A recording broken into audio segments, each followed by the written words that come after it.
Hey y'all, so I was gonna come with this last night, and but we didn't. I had things there was just stuff going on, y'all. And I know I look a little tired, so don't, pardon me for that.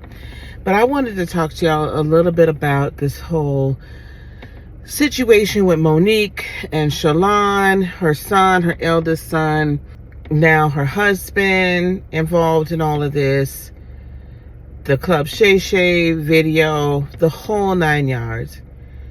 And I'm going to come to you with this as a Gen X mother. Yeah, I'm Gen X. I had to think about that. As a Gen X mother.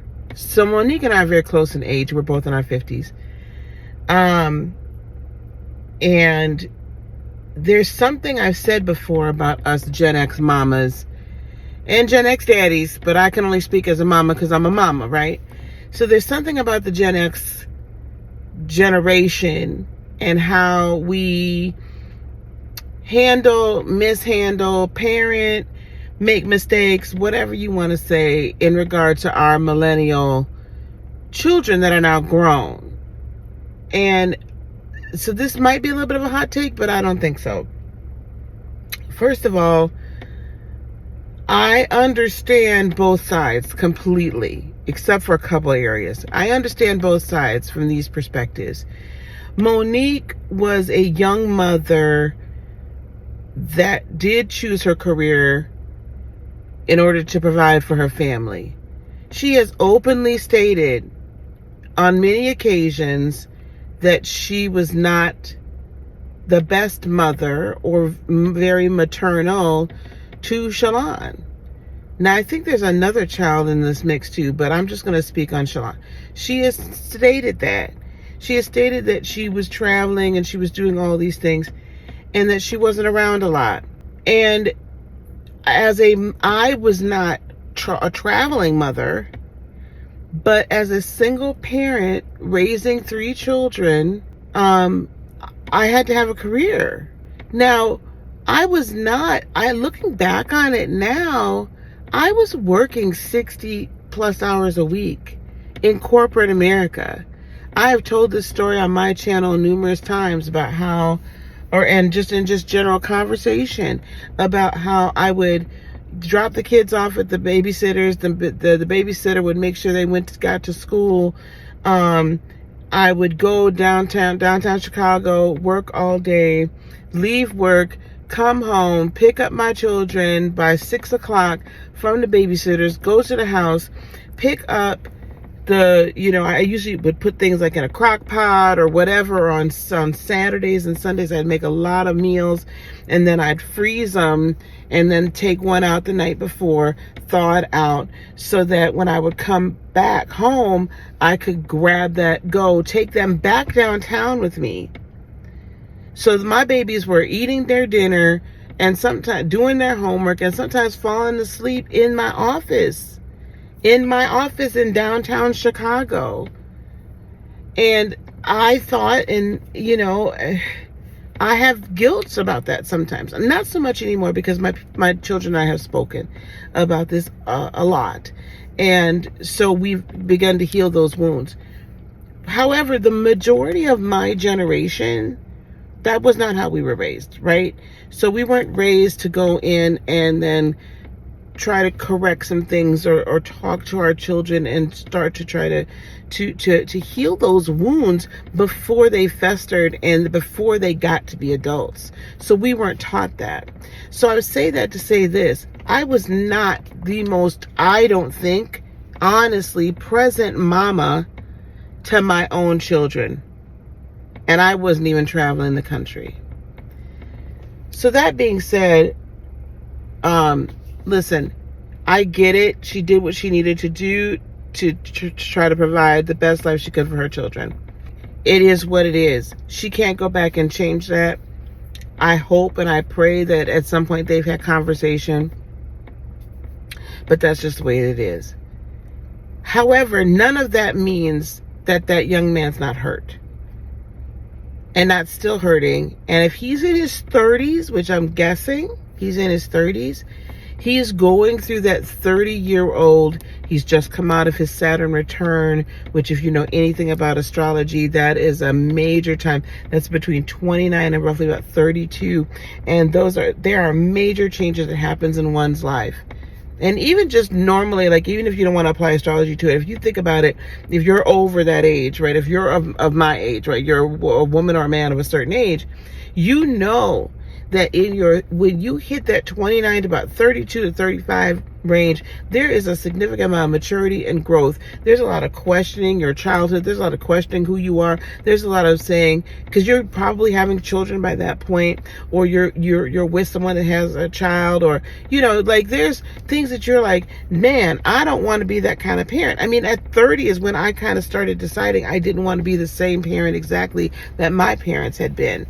You know what I'm saying? There was a lot of things that I did not do that my parents did. Okay? And I also had a very strained relationship with my own mother. And it wasn't because she was out of the house. It was because of other factors going on in the household. But that relationship didn't even get resolved till I was in my late 40s. It did not get resolved until then. So you in your 30s begin to have a different perspective, especially since he had a child. Your perspective changes a lot about parenting, what you will, what you won't do. And a lot of your own inner child hurts and wounds start appearing, especially when you have children, but they really do start manifesting where you have a recognition that this is what this is in your late 20s, early to mid 30s.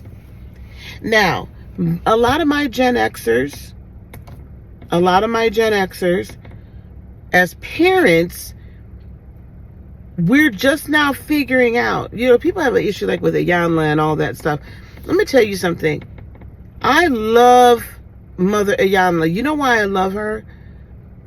Because at the core, at the base of everything, she made us look at the fact that just because we have apologized does not necessarily mean that it's healed the wound. And she made us recognize where our actions, our energy, our way we handle different situations injured our children and injured others. And made us take account and showed us that we have to take accountability for it. And so that's a huge thing for me.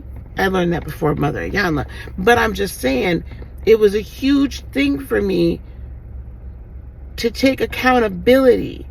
We were not taught that because our parents didn't take accountability. Whatever the hell happened to us happened to us. That's a wrap.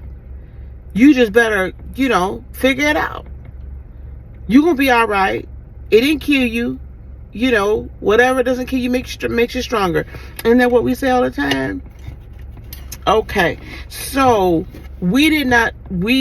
it seems to me that she may not be fully comprehending.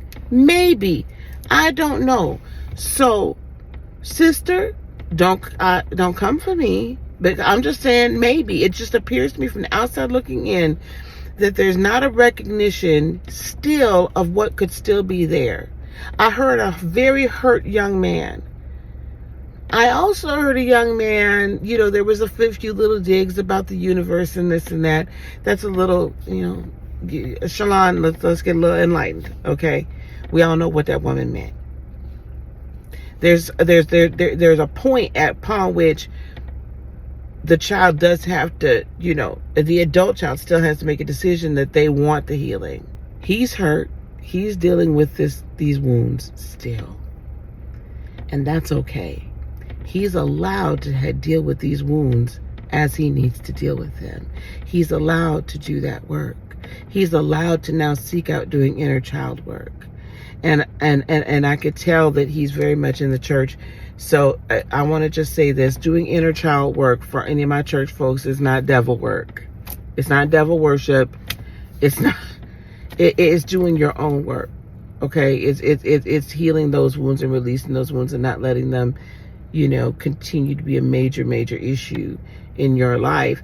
And then take all of that hurt, that trauma, that pain, transmuting it, transforming it, and reintegrating it back into you as power. Because every bit of pain that we have felt, everything we've ever gone through in our lives, we don't have to remain in a victimization perspective. We have the ability and the responsibility to change our account. That is taking accountability and choosing to move forward and choosing a new life.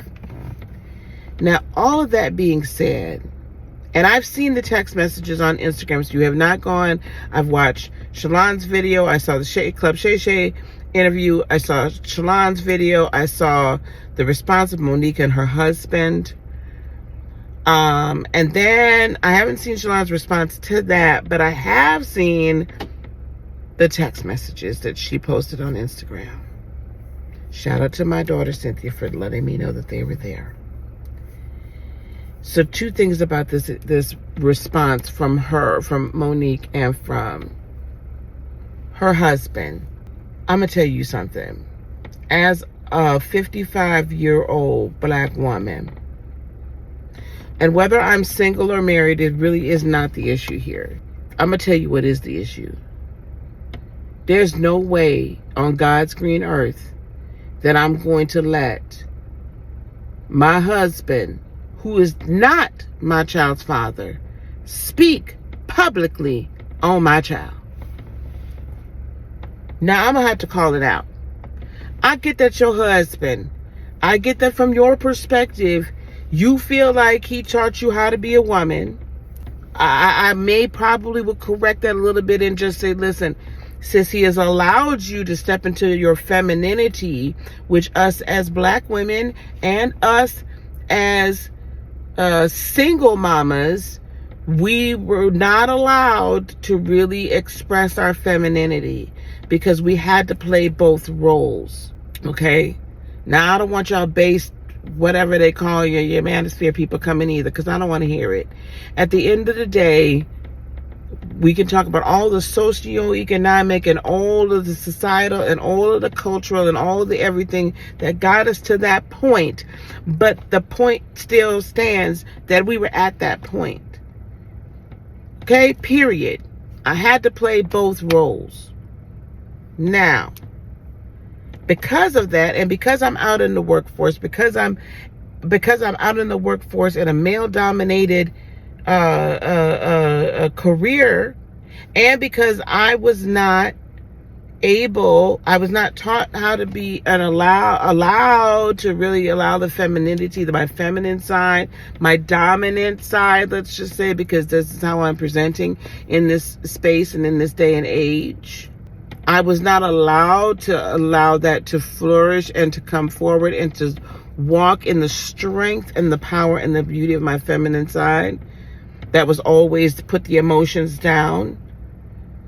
So some of us, it takes us a minute, which is, that's why I'm hoping that, anything that we can speak into the younger women's lives now, but that to help them stand in the power of their femininity and not the toxicity that can come along with that.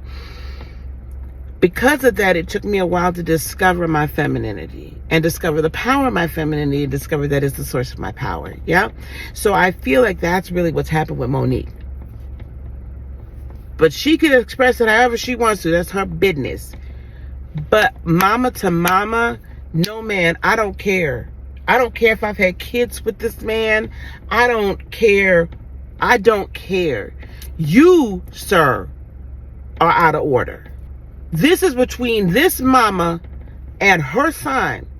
This ain't your seed.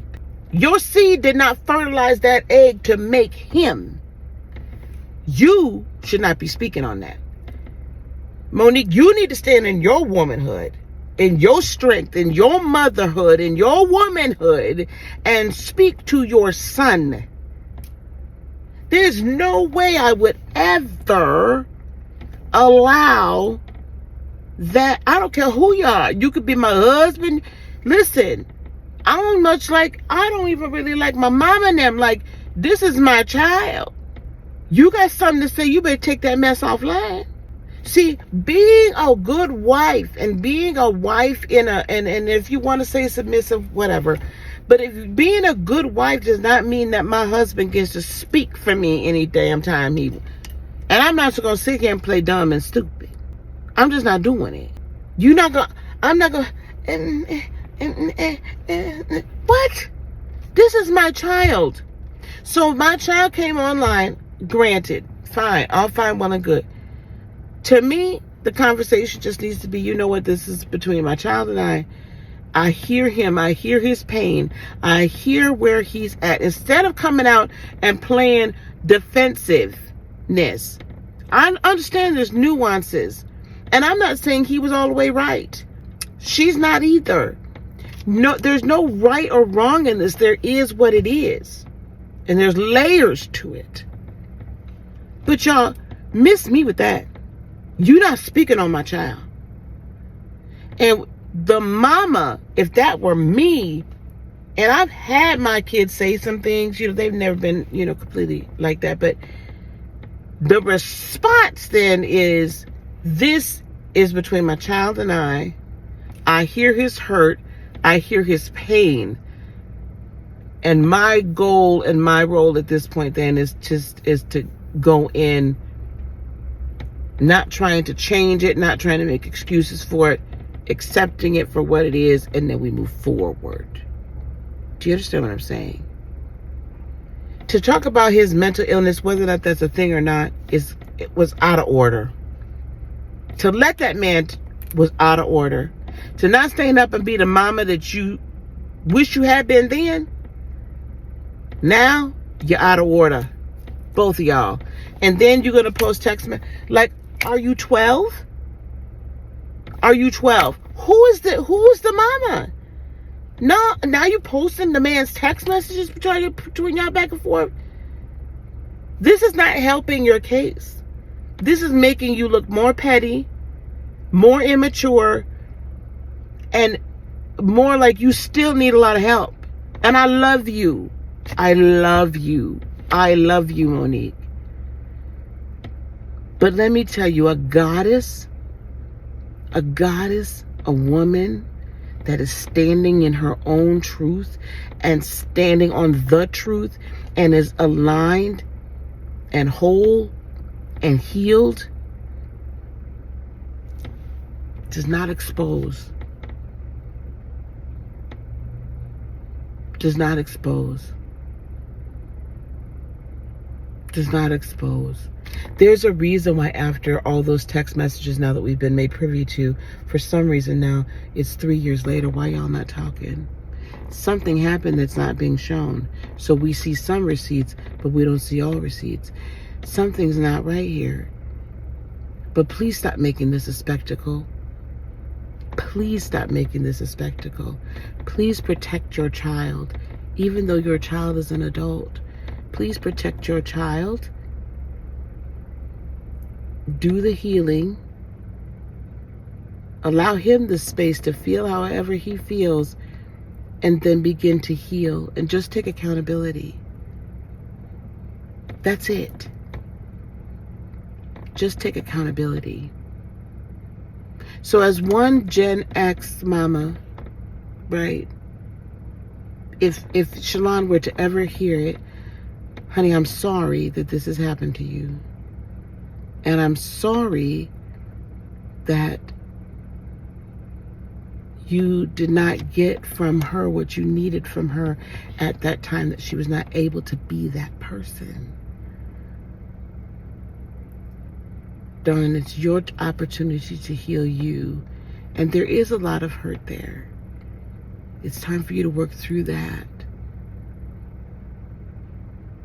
And hopefully, and I just believe that God, universe, creator, source, has probably already sent you some people, at least one woman, maybe more, that's filling in the gap and able to be to you and for you what she was not able to be into.